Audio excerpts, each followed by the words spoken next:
Okay, what if I told you I could give you a build that allows you to use the best weapons, ashes of war and spells as made famous by all the top tarnished from the past 2 years of Elden Ring?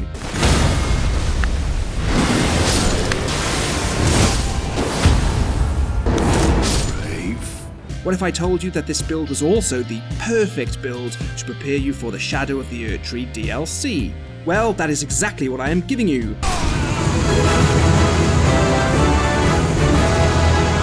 This build is an amazing balanced spread of stats which allow you to chop and change weapons, armors, talismans, melee attacks, ranged attacks, sorceries, and ashes of war. And it boasts fantastic survivability.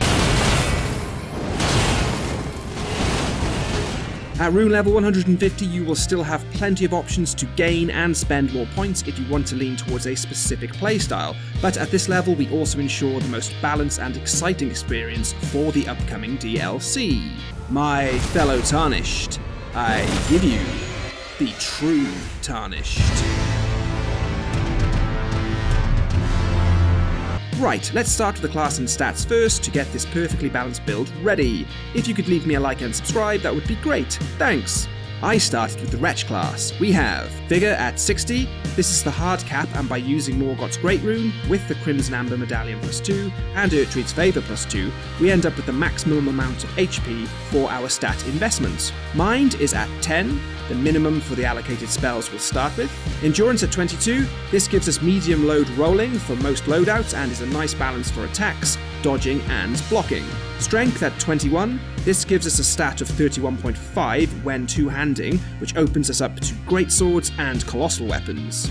Dexterity at 35, this allows us to access popular dex heavy weapons like the Sacred Relic Sword, Morgoth's Curse Sword, and Godskin Peeler, to name just a few. Intelligence at 24, this is the minimum for Sword of Night and Flame, one of the most PvE destroying weapons, as well as the Moonbell Katana, and will be able to use several staves and sorceries. Faith is at 30, this gives us access to some great incantations like Black Flame's Protection, Bestial Vitality, and our trusty Golden Vow. And finally, Arcane at 27. This gives us access to Mogwin's Sacred Spear, the infamous Rivers of Blood, and of course the Marae's Executioner's Sword, giving you access to game-breaking bleed builds if you want them.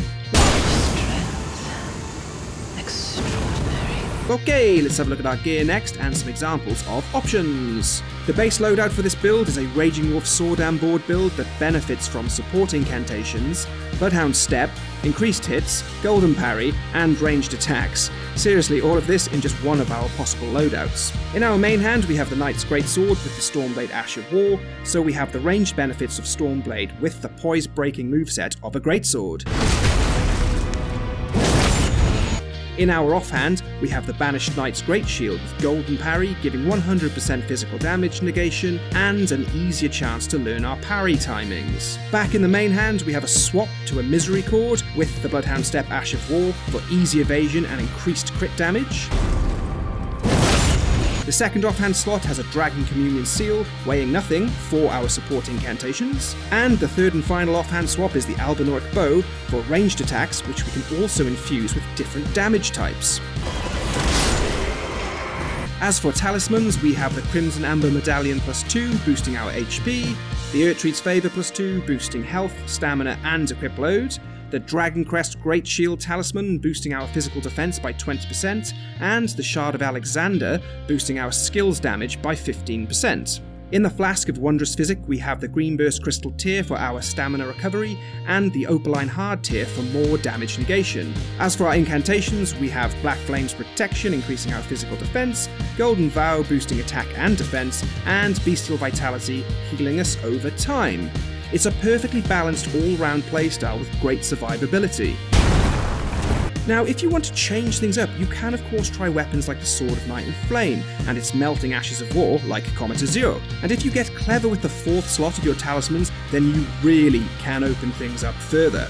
Want to snipe something or someone from across the map with Bolt of Grandsax? Put on the Prosthesis Wearer Heirloom for 40 dexterity. Want to spam some charged R2s with Dark Moon Greatsword? Slot in the Stargazer Heirloom for 29 intelligence. The possibilities with this build are vast. This build at rune level 150 is such a great starting build to get the best possible balanced experience for Shadow of the Erdtree. We don't want it to be too hard, and I personally don't want it to be too easy either. I'd like to give a big shout out to Ashen Night Fest for this awesome build. Legends! I'll finish up with some boss showcases now, but before I go, let me know how you found this build in the comments. What would you do differently, and what do you want to see next? If you give this a go, please share your journey with me either in the comments or in my Discord server, linked in the description. Anyway, here are some boss fights for you.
In my bones.